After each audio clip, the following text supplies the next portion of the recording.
क्या खूब कहा गया है।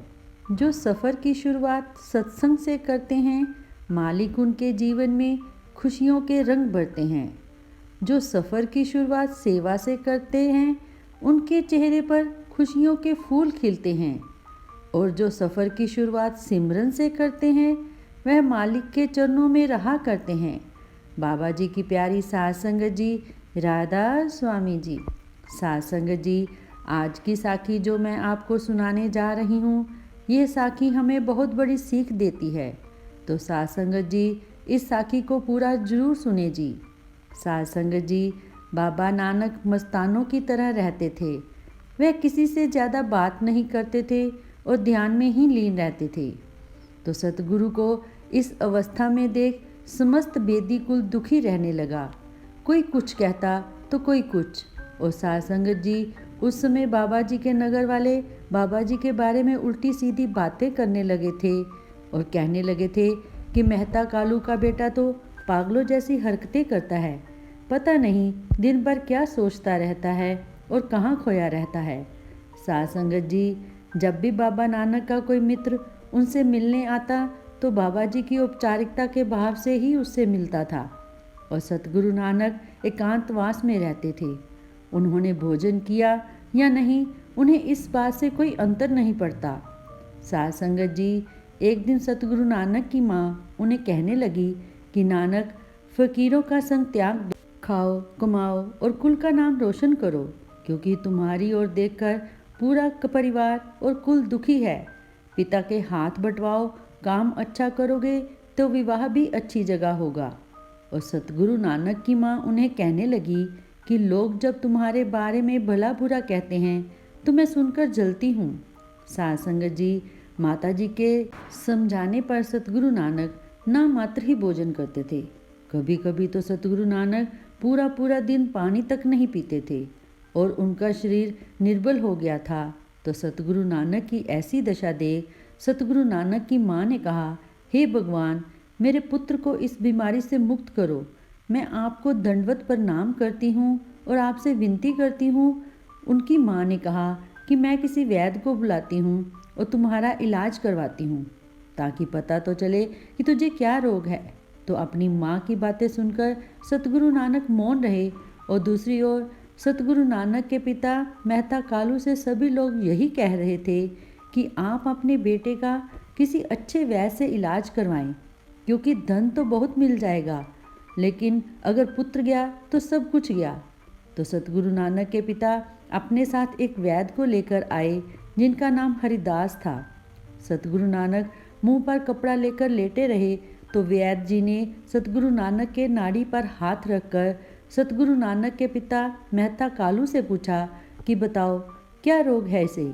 तो उन्होंने कहा कि बस ऐसे ही रात दिन पड़ा रहता है, खाना भी नहीं खाता और किसी से कोई बातचीत भी नहीं करता। दिन ब दिन इसका चेहरा पीला पड़ता जा रहा है। ये सुनकर वैद्य ने सतगुरु नानक की नाड़ी देखी, लेकिन सतगुरु नानक ने अपना हाथ खींच लिया और पूछा कि आप मेरा हाथ क्यों पकड़ रहे हैं। तो वैद्य जी ने कहा कि मैं तुम्हारे रोग की पहचान कर रहा हूँ, रोग देखूंगा और फिर उपचार करूंगा। तो फिर सतगुरु नानक ने शब्दों के माध्यम से वैद्य जी से कहा कि पिता ने वैद्य को बुलाया ताकि पुत्र का इलाज हो सके। वैद्य ने नाड़ी देखी, परंतु ये भोला भाला वैद्य नानक के रोग को नहीं जानता है। हे वैद्य, तुम तो अपने आप में उत्तम हो, लेकिन मैं तो तुम्हें तब मानूंगा जब तुम मेरा रोग जान लोगे और मुझे वह दवाई दोगे जो मेरे रोग को ख़त्म कर देगी और मुझे सुख देगी। अगर ऐसी दवाई तुम्हारे पास है तो तुम सच्चे वैद्य हो, और फिर तुम उससे अपना भी रोग दूर करो, फिर तुम सच्चे वैद्य कहलाओगे। तो सतगुरु नानक के वचन सुनकर और उनकी वाणी सुनकर वैद्य ने विनम्र होकर सतगुरु से पूछा कि आप ही मेरा रोग बता दें। तो यह सुनकर सतगुरु नानक ने कहा, हे हरिदास, ध्यान से सुनो कि इंसान में पहले से ही अहम भाव और घमंड है। उसी का ही उसको महारोग है जिससे संसार दुखी है, और ये रोग जन्म और मृत्यु का कारण है। जो इंसान इस रोग से खुद ग्रस्त है, वह दूसरे का रोग कैसे ठीक कर सकता है। जिस दवाई से ये रोग दूर हो, मैं वह दवाई देखना चाहता हूँ। जो इस रोग को दूर कर सके, जिसके पास इस रोग की दवाई है वही उत्तम वैद्य है, क्योंकि जो जन्म मरण से रहित होगा उसे ये अहंकार का रोग नहीं होगा। हे हरिदास, हम तो अपने प्यारे परमेश्वर में समाये हुए हैं। इस रोग का कोई उपचार नहीं है। संसारी रोगों के इलाज तो अनेक हैं, परंतु इस रोग का उपचार नहीं है। यह रोग तो भी तभी खत्म होगा जब हम उस परमेश्वर में लीन हो जाएंगे और जन्मों जन्मों से ये बनी दूरी खत्म हो जाएगी। सभी में ईश्वर को देखो और ईर्ष्या ना करो। तो सतगुरु नानक का यह उपदेश सुनकर वैद्य जी ने सतगुरु नानक के पिता मेहता जी से कहा कि आपके पुत्र को कोई रोग नहीं है, इस पर तो ईश्वर की भक्ति का रंग चढ़ा है। ये तो संसार के समस्त रोगों को दूर करने का सामर्थ्य रखता है। तो इतना कहकर वो वापस चले गए। साध संगत जी, एक नगर में एक राजा हुआ करता था, जिसके पास किसी चीज़ की कमी नहीं थी।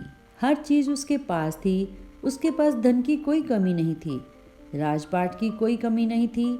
लेकिन वह एक बात को लेकर बहुत दुखी रहता था, क्योंकि उसका कोई पुत्र नहीं था। वो हर पल परमात्मा के आगे यही अरदास करता था कि हे भगवान, तूने मुझे सब कुछ दिया, किसी चीज़ की कमी नहीं रहने दी, लेकिन मेरा कोई पुत्र नहीं है। मैं आपसे केवल एक पुत्र की मांग करता हूँ। तो राजा बार बार परमात्मा के आगे पुत्र की मांग करता रहा। तो उसे लगा कि मेरी यह मांग पूरी नहीं होगी। तो वह एक तांत्रिक के पास गया और उस तांत्रिक ने राजा को नर बलि देने के लिए कहा और कहा कि अगर तुम नर बलि दोगे तो तुम्हें पुत्र की प्राप्ति होगी। तो पुत्र प्राप्ति के मोह में पड़कर राजा नर बलि देने लगा। तो एक दिन सतगुरु नानक भाई मर्दाना जी के साथ उस नगर में पहुंच गए।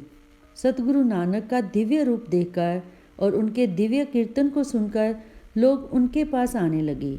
लोगों की भीड़ सतगुरु के पास लगने लगी। उस नगर के सभी नगरवासी राजा के कर्मों से बहुत दुखी थे, क्योंकि राजा हर रोज किसी न किसी की बलि देता था। तो सभी नगरवासी डर के साए में जी रहे थे और डर डर कर कह रहे थे। तो जब सतगुरु नानक वहाँ पर गए और लोगों की भीड़ सतगुरु के पास लग गई, तो नगरवासियों ने सतगुरु के आगे अरदास की। वह हाथ जोड़कर सतगुरु नानक से कहने लगे कि हे महाराज, आप संत महापुरुष हो, हम अपना दुख आपको बताने आए हैं। हम इस नगर में बहुत दुखी हैं, क्योंकि राजा पुत्र प्राप्ति के लिए रोजाना किसी न किसी की बलि चढ़ा देता है और हम इसी नगरवासी डर के साए में जी रहे हैं, जाने कब किसकी बारी आ जाए। इसी डर में हम सभी नगरवासी जी रहे हैं। महात्मा, हमारी मदद करो, हमारी मदद करो। तो इतनी देर में वहाँ पर राजा के सिपाही आ गए और नगरवासियों को कहने लगे कि हे नगरवासियों, रोज की तरह राजा को आज फिर बलि देनी है। तो इतना सुनते ही वहाँ पर भगदड़ मच गई। सभी वहाँ से भागने लगे, लेकिन भाई मर्दाना जी और सतगुरु नानक वहीं बैठे रहे। तो राजा के सिपाहियों ने भाई मर्दाना जी और सतगुरु नानक को पकड़ लिया और राजा के सामने पेश कर दिया। तो जब सतगुरु नानक राज दरबार में गए तो राजा को लगा कि सिपाही आज इनको पकड़ कर लाए हैं, और वह सोचने लगा कि ये तो कोई फ़कीर दिखाई पड़ते हैं। तो सतगुरु नानक ने राजा से सवाल किया कि हे राजन, तुम नरबलि क्यों देते हो? तो राजा ने सतगुरु नानक से कहा कि मैं ये सब नहीं करना चाहता, मुझे ऐसा करने का कोई शौक़ नहीं है, क्योंकि भगवान ने मुझे सब कुछ दिया है, लेकिन एक पुत्र नहीं दिया, और ये सब मैं पुत्र प्राप्ति के लिए ही कर रहा हूँ। तो ये सुनकर सतगुरु नानक ने कहा कि तुम जिन लोगों को मार रहे हो वह सभी भगवान के पुत्र हैं, उनकी संतानें हैं। तो तुम भगवान की संतानों को मारकर अपनी संतान कैसे प्राप्त कर सकते हो?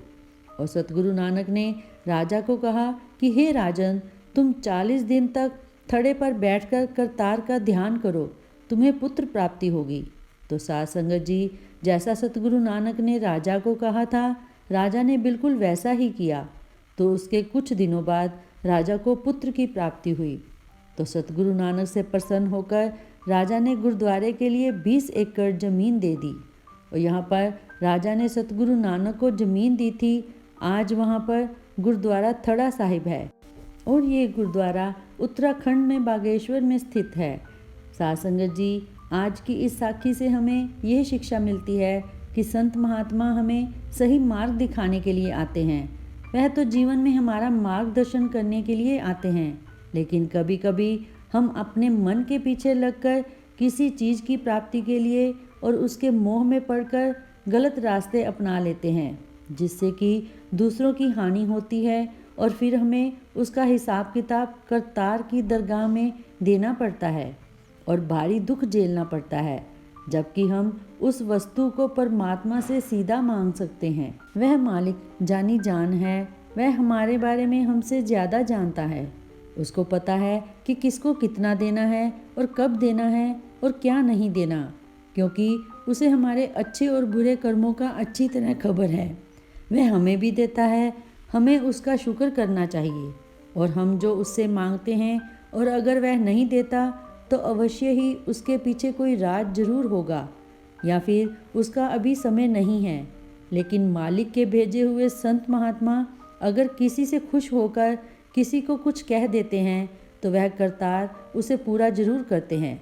जैसे कि अक्सर फरमाया जाता है कि परमात्मा के लिखे को संत छेड़ सकते हैं, लेकिन संतों के किए हुए को परमात्मा नहीं छेड़ता, क्योंकि वह अपने भक्तों और प्यारों से बहुत प्रेम करता है और वह उनका वचन जरूर पूरा करता है। इसलिए हमें भी अपने गुरु के आगे, संतों महापुरुषों के आगे अरदास करने की ज़रूरत है। हमारी सेवा भावना को देखकर वह हमारी झोलियाँ जरूर भरते हैं। तो साध संगत जी, अगर आपको ये साखी अच्छी लगी हो तो कृपया चैनल को ज़रूर सब्सक्राइब करें और दूसरी संगत के साथ ज़रूर शेयर करें।